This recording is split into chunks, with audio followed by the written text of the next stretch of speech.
สบายดีทุกคนเนาะยินดีต้อนรับเข้าสู่ซ่องอาคาน้อยเนาะกลับมาพบกับบรรยากาศยามค่ำๆขึ้นดึกๆแบบนี้เนาะคือเอาไปหาหากินมาเนาะไปโลปลากลับมาว่ายังไงเนาะแล้วก็มาพักผ่อนพี่นี่คือฐานทัพของอาม่าพีเคพีเนาะบ่ในจะมาเป็นของเพิ่นบ่แต่ว่าเห็นเบิ้งลักษณะของนี่แล้วก็น่าจะแม่นของอันอาม่าพีเคพีชแนลเนาะอย่าลืมเข้าไปกดติดตามช่องของอันอาม่าพีเคพีเนี่ยชแนลตามหน้าจอนี่เลยเนาะเพื่อว่าสิได้เห็นว่าแม่นของเพิ่นบ่เนาะอันนี้คือเฮาพอดีไปแวะมาแล้วไปเลาะปลามาแล้วก็จึงมาแวะเนาะแวะอยู่พี่คือว่าเป็นพันธุ์ทับที่สมบูรณ์แบบเลยแหละทุกคนมีนี่ต้นไม้ดอกไม้แล้วก็มียกขึ้นสูงอายุยกขึ้น ยกขึ้นสูงจากหน้าดินเนาะฟืนเอาตกมันละ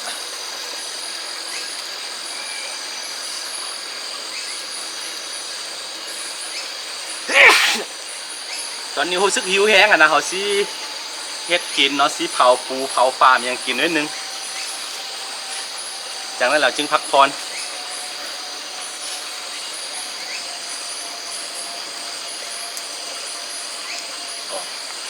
หนาวแห้งพี่น้องเอ้ยนะ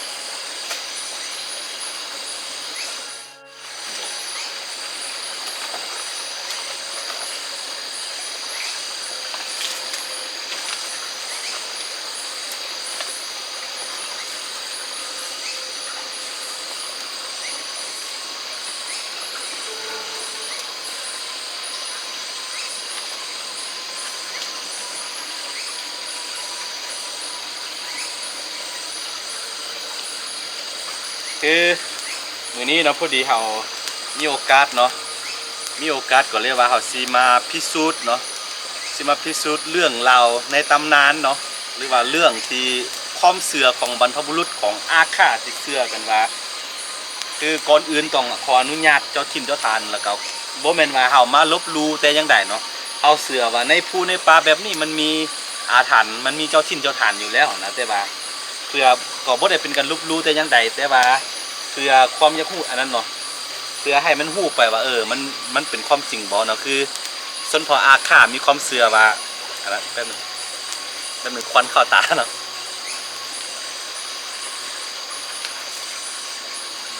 ส่วนพออาคามีความเชื่อว่าเนาะกรณีว่าเฮาเข้าภูเข้าป่าได้ว่าตอนดึกๆเนาะเข้าในป่าลึกแบบนี้นะเขาบ่แนะนำให้เฮ็ดกินกลางคืนเนาะโดยเฉพาะมันปิ้งกบเนาะปิ้งกบนี่บ่แนะนำเนาะกลางคืนเพราะว่าอาคาเชื่อว่าเนาะถ้าว่าเฮาปิ้งกบตอนดึกๆแบบนี้นะผีกองกอยมันจะได้กินแล้วมันจะมาหั่นเนาะคือข้อยเชื่อว่ามันมีแน่นอนเนาะมันมีอยู่แล้วแต่ว่าบ่ลบหลู่เนาะแต่ว่าข้อยอยากรู้คือกันว่ามันสิมาบ่เนาะมื้อนี้เฮาสิปิ้งกบปิ้งปลากินแล้วก็ลองเดี๋ยวท่าเบิ่งว่ามันสิมาบ่เนาะแต่ว่าบ่แนะนำบ่ลบหลู่เด้อนี่เด้อเพียงแต่ว่าเฮาพิสูจน์ความเป็นจริงเบิ่ง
ในระหว่างที่เฮารอท่าให้กบสุกเนาะเฮาสินี่เฮามีมักไม้ปลา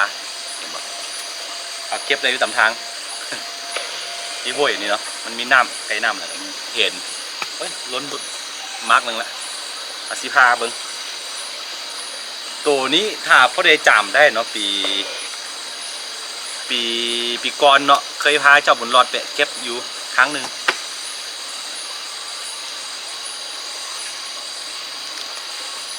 โอ้นอน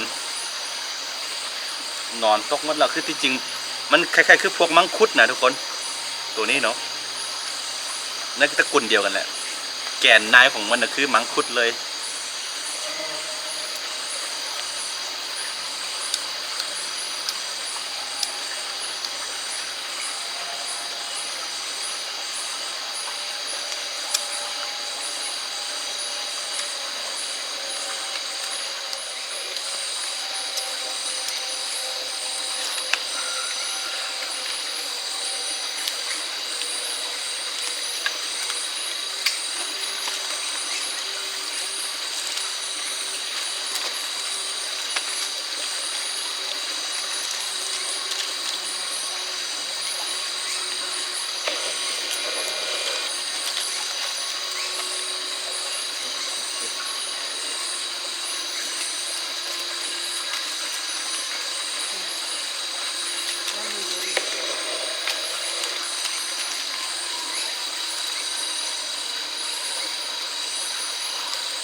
คือตอนนี้เนาะกบของเราเริ่มซุงกินปอมไปทัวปลาแล้วเนาะเอาซีรุ่นน้ำกันว่ามันซีมาบ่เดี๋ยวรุ่นน้ำกันถ้าว่ามีมันยังรู้สึกแปลกๆเดี๋ยวซีบอกให้ฟังเนาะ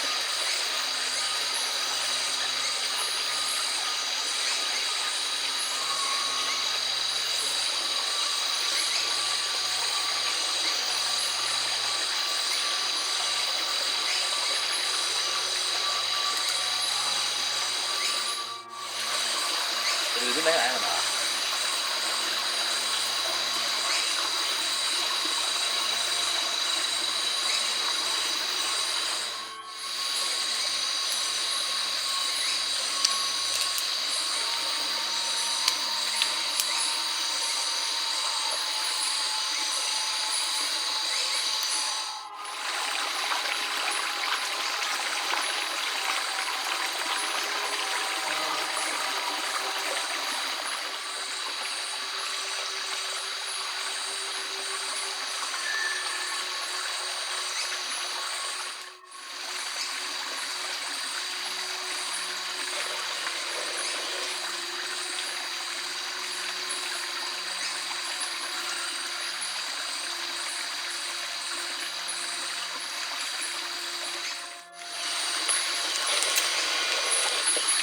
คือตอนนี้เนาะ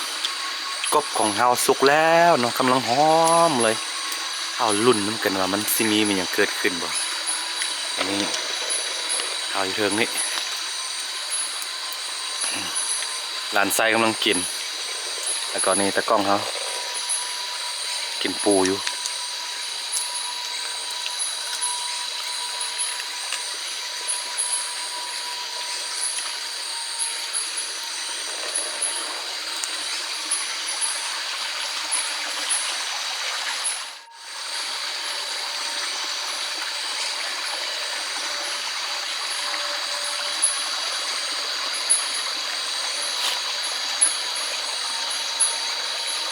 เงียบจิลีเนาะโอ้ย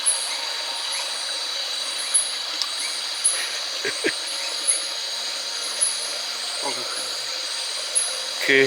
สิ่งที่เขาฮับพูดได้ตอนนี้คือได้ยินเสียงต้นไม้ล่มเนาะแต่ว่าบ่ได้ยินเสียงอื่นเนาะได้ยินแต่เสียงต้นไม้ล่มมาทำหลังจากที่เขาได้เว้าไปแบบนี้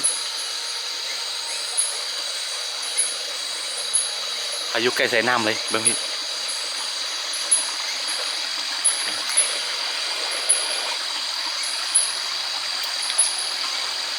แล้วก็จุดที่เขาอยู่นะจุดมันยังก็ฐานทัพของเขามันจะอยู่ สูงจากหน้าดินนะยกขึ้นสูงเลย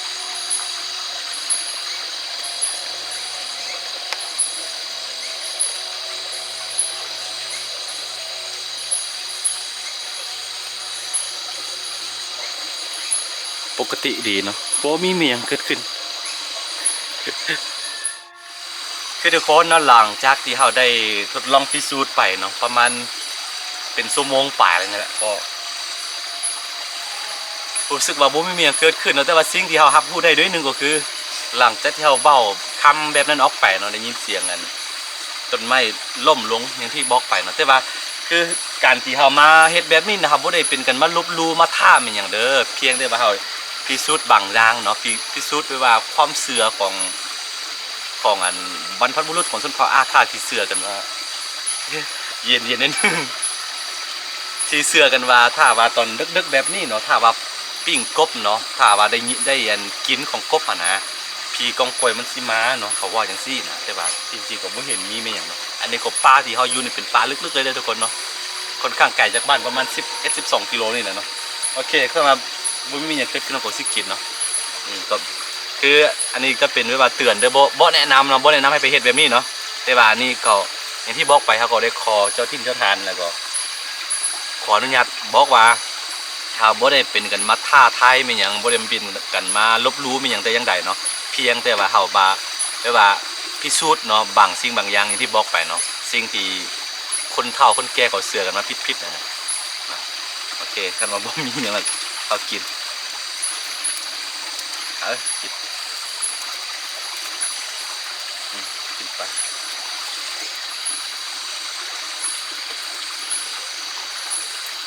อันนี้อุ่นท้องพอดีได้เวลาเลยว่าพอดีเขาได้มาเข้ามาปลาแล้วนั้นพอดีมีเวลาก็เลยว่าเอาขอถ่ายคอนเทนต์แบบนี้ให้ทุกคนได้เบิ่งกันนะ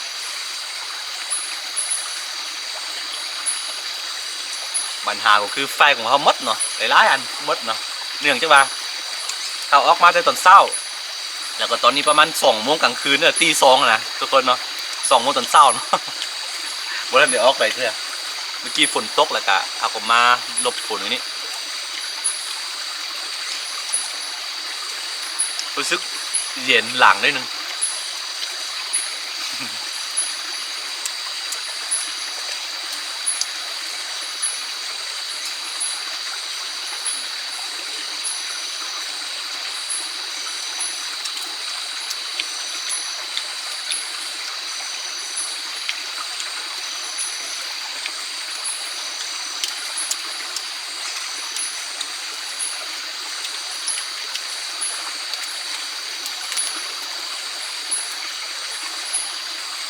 คือบางสิ่งบางอย่างเนาะความเสื่อบางสิ่งบางอย่างก็ค่อยเป็นความเสื่อแบบนั้นตลอดไปนะบ่เป็นสั่งเนาะแต่ว่าคืออันนี้อย่างที่บอกไปครับก็อยากฮู้อยากเห็นเบิ่งนะก็ทดลองเบิ่งเนาะบ่เป็นหยังเนาะแต่ว่าบางสิ่งบางอย่างอันใดที่บ่ควรเฮาก็บ่เฮ็ดเนาะอันใดที่บ่ควรอันใดที่เป็นแบบว่าไปแตะต้องถึงแบบว่าจิตใจของคนเฒ่าคนแก่แม่นหยังบ่หรือว่าหลายๆเรื่องที่ถ้ามีผลกระทบมีหยังต่อบ่ว่าทางอ้อมหรือว่าทางกงก็แล้วแต่เนาะก็สิบ่พิสูจน์มีหยังแหละเนาะแต่ว่านี่น้องแต่ว่าตัวนี้เฮาทดลองเบิ่งเนาะทดลองเบิ่งบ่ว่ากันเขาก็แบบบ่มีหยังเกิดขึ้นนะ โอเคทุกคนฝากไว้เนาะแต่ว่าบ่แนะนำให้ไปลบลู่มีหยังเด้อสิเชื่อหรือบ่เชื่อหรือว่า